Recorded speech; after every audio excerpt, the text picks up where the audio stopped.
Good. Okay, now call the weekly meeting of the Corbin County Board of Commissioners order. Please rise for a moment of silence, prayer, and the Pledge of Allegiance. Father, today I pray for those whose health is compromised by the coronavirus or other health issues, that you will heal them. For those who suffer from economic impact of the virus in travel, manufacturing, hospitality, energy, or so many other industries, that you will comfort them. For healthcare workers and first responders and other public servants who put themselves in harm's way for us, that you will grant them peace as they trust you.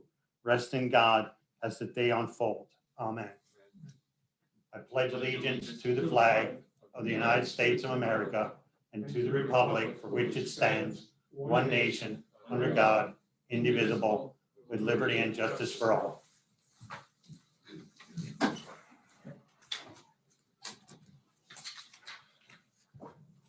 These proceedings are being recorded for the sole purpose of constituting the accuracy of written minutes. Tapes are reused, eliminating recorded records of these proceedings. Approval of the minutes of the previous meeting held February 18th, 2021. So moved. Second. Mr. Honor? Yes. Mr. Lukasevich? Yes. Mr. Notstein? Yes. Are there any guests concerning county business at this time? Hearing none, we'll move on. Report of executive session held. There was one executive session held on February 24th at 10 a.m. for personnel reasons. Department reports. The budget transfers 2020 and 2021. Move to approve. Second. Mr. Honor? Yes. Mr. Lukasevich? Yes. Mr. Notstein? Yes. There were no supplemental appropriations. Expenditures. Approval of check numbers 219023 through 219148 for expenditures to the general fund clearing account totaling $541,845.85.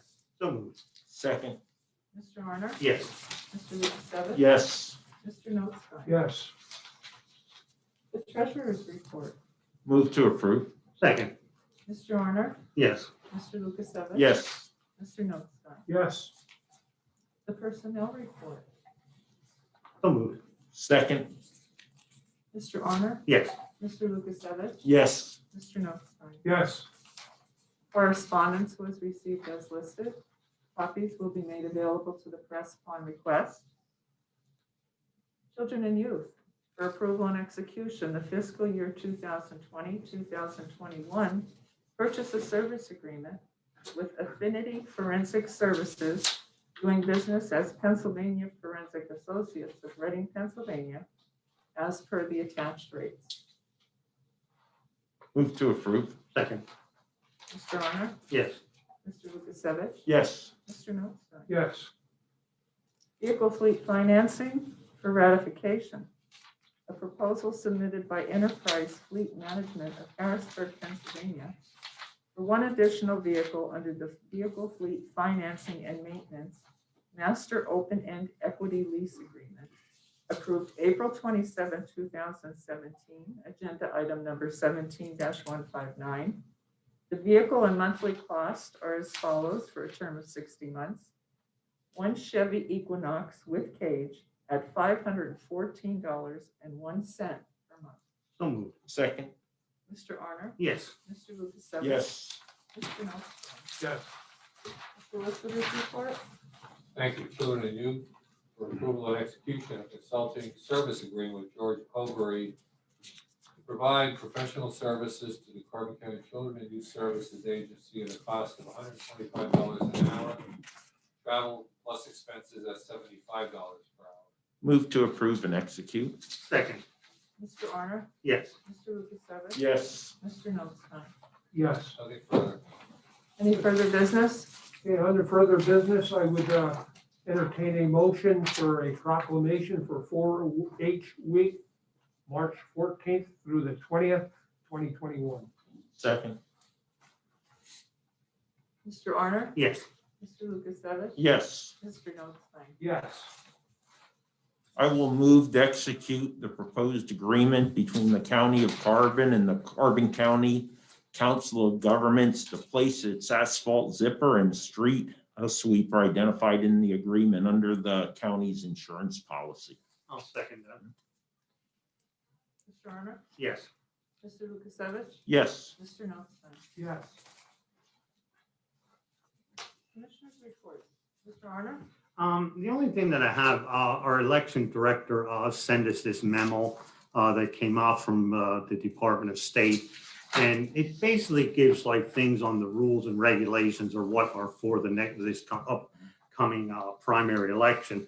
But one of the things that's really very important that people should know is that everyone is going to get a ballot that pertains to the referendums. They won't get the candidates, but they will get, there's going to be 2 ballots that are going out to the affiliated parties, but the non-affiliated parties will get the one with the referendum. So if everybody gets a ballot in the mail, it's not a mistake. Non-affiliated will get a ballot to vote on the referendums. And I can send this to the media or, whatever, if they need it, if they want to do something with it. But that's the most important thing for the elections in spring. We'll send that to the media. Yeah. Maybe put them in our webpage as well under Correct. the elections. Yeah, I think I just mentioned, oh, I'm sorry, go ahead, Go. Rocky's up. No, I'm done. No, I'm done. That was the end. I just said, we say unaffiliated or non-affiliated, Yeah. and in the primary, we're really talking to those who aren't registered under the 2 primary parties, Correct. who normally wouldn't have the opportunity to vote. But because of these 3 amendments that are on the ballot, they'll be receiving exactly what Commissioner Arner expressed there. Probably one item. The county was informed within the past week that we are expected to be allocated approximately $4.22 million for the emergency rental assistance program. It would be our expectation at this time to contract again with Catholic charities of the Allentown Diocese to manage or execute the program on behalf of the county. And this program, ERAP, it's going to provide up to 12 months of rental and utility assistance, either 12 months going forward, or you can actually go back as far as 13 March 2020 for arrears in regards to rent and utilities. That's all I have. Mr. Notstein? I don't think I have any further business. Yeah, I did want to mention what we're doing with the COG here. Yeah. And this was the real purpose of forming the Council of Governments a few years ago, so that we could work together to save money on, things of this nature, the purchase of equipment, which the street sweeper was purchased through grants.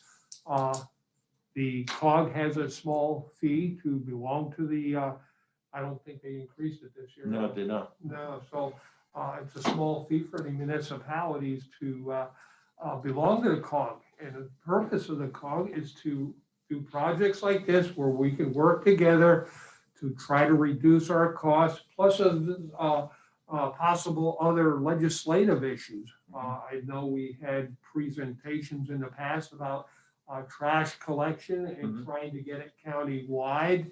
That's a difficult task, but I think it's something that, could be accomplished. And the difficulty in getting that accomplished is the fact that we have so many different contracts ending at different times. And we'd have to coordinate pick a date that affected this date, when the existing contracts might be ending, that we could work together to make it a lot easier for all the municipalities. I understand we have one new member coming in that didn't belong before. We lost 1 or 2, but we still have, I think, about 17 or 18 out of the 24 municipalities. That's including the county, though. So It does work. A lot of people put a lot of time in there with the policies and articles of incorporation, and they do meet monthly. Right now, it's still by Zoom, but hopefully they'll get back into the in-person meetings soon. So I just wanted to expand on that a little bit, why we're doing it. It's to save them money, and not only them, but we contract out. If they want to use the street sweeper, Borough does a contract, Mhm. they pay a fee, and we're looking to be able to reduce that fee for the daily use because the county can put it under their policy and save a tremendous amount of funding for insurance. So that's all I have for today. Okay, any further, anything else? No. Okay. Hearing none, meeting adjourned. Light agenda today. I can promise you, it won't be that short the next 2 or Yeah. 3 meetings. So, let's see, Dominic. All right. Hello, gentlemen. How we doing, ladies? Real quick, I tuned in halfway through the meeting. Did we discuss the prison roof and how we're going to move forward with that? That would probably, like, we're gonna get the information. In fact, I did send a request out, like there were 7 questions on it. So what they're gonna do, they're gonna give us the answer. I mean, it's like basic things like warranty, what the projected work could be, scope of work with different scenarios. But until we get that back, there's really not much a report on that, Dominic. I would say after the next prison board meeting, it'll probably be, there we should have all the information, what the cost will be, and a couple different options that we're gonna have to make a decision on what we want to do there. And that's pretty much all I have. And also with the real quick, Chris, relating to the email you sent us today regarding the mail-in ballots.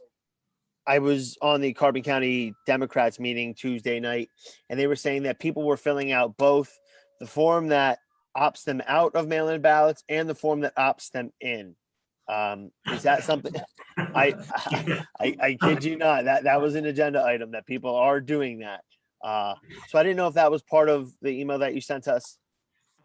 It was the guidance that Commissioner Arner was referring to in the fact that it's going to be a Department of State email that is going out to voters who have requested receiving the application to request annual ballots. Yeah.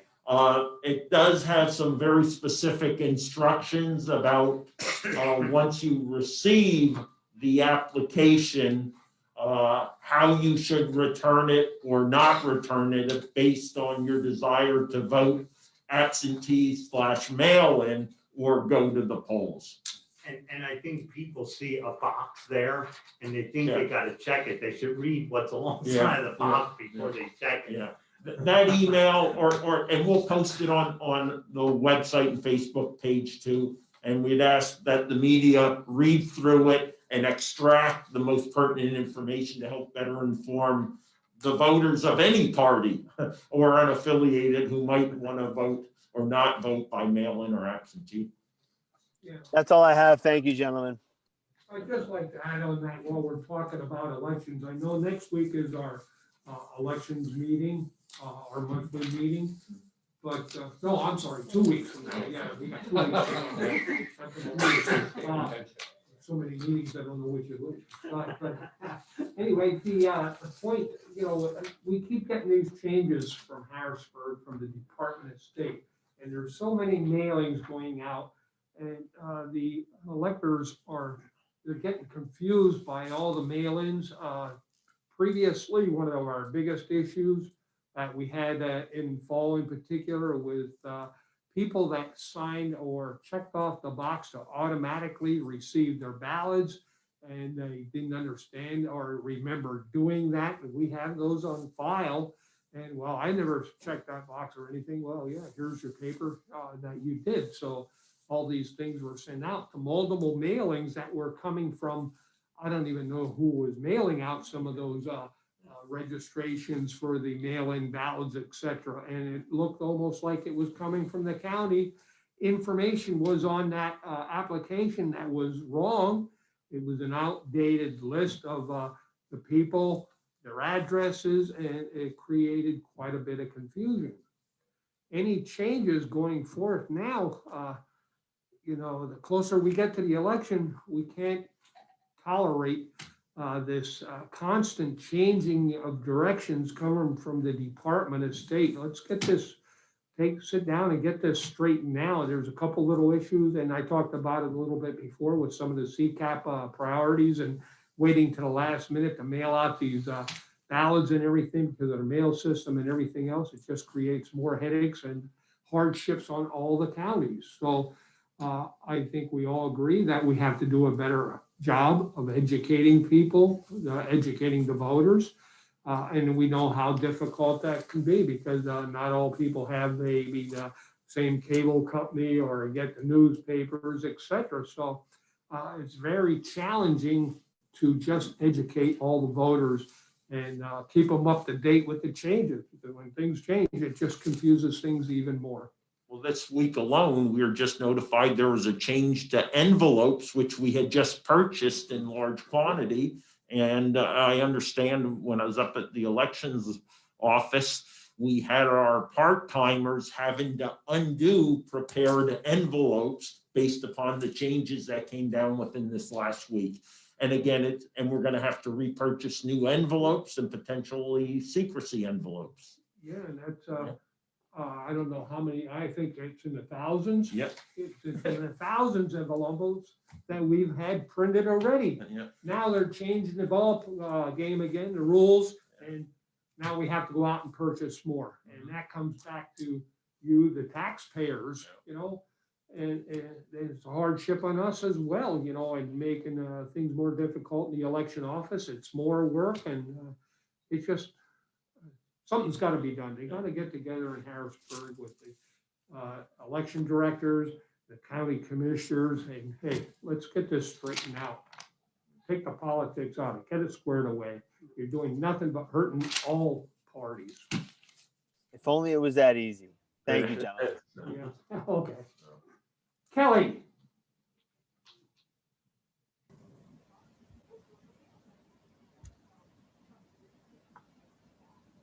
Morning, Kelly. I see you unmuted. I don't hear anything. Good morning. Oh, there you are. I wanted to request a copy of the correspondence on the Interstate 80 construction. Okay, we can forward that to you.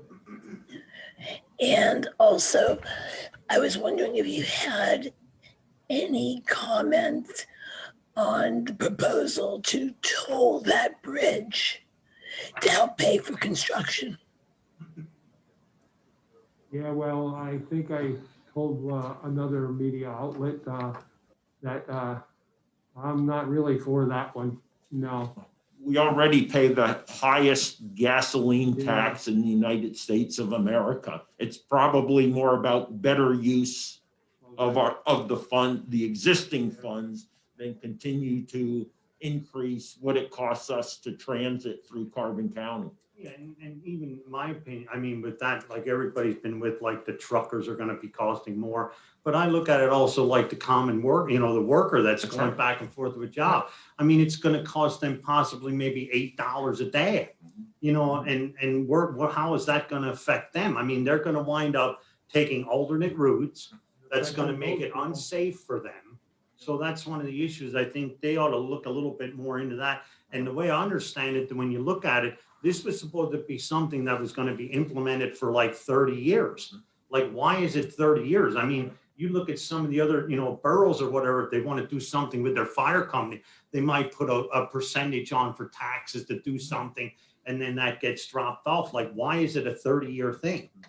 I think they should have looked ahead a little bit 5 years back to do something instead of, okay, now we're going to fix the bridge, and now we need this money and we're going to take it this way. I agree. It's going to create an issue for the local traffic. It's going to increase the flow through, let's say school bus traffic. you know, it's gonna be a higher hazard. It's gonna put more of a burden on the local municipalities. And if they put it on, and even though they say now it's 30 years, my feeling is it won't go away. It is gonna be permanent, you like it or not. And to have it that many, you know, at least two of them within how many miles of each other on one interstate? Nah, it's ridiculous. I don't agree with it. Okay, that's all I have. Thank you.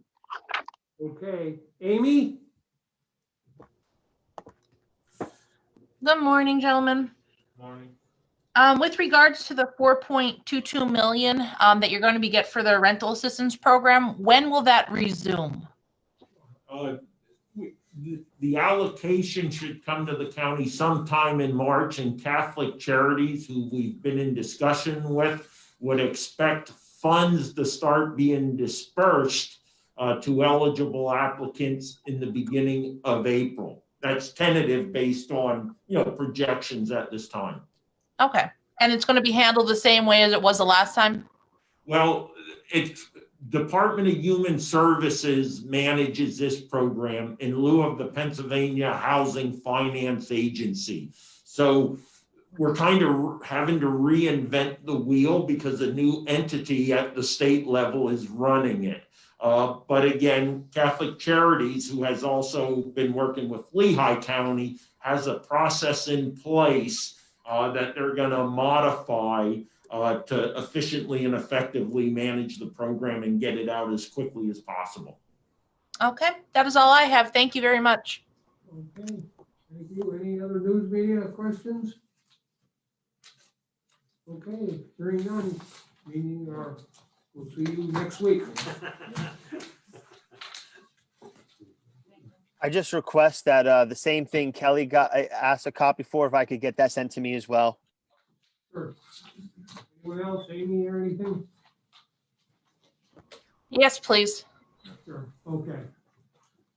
All right, Rocky, I'll see you at your house for lunch. Take care, everyone. Right.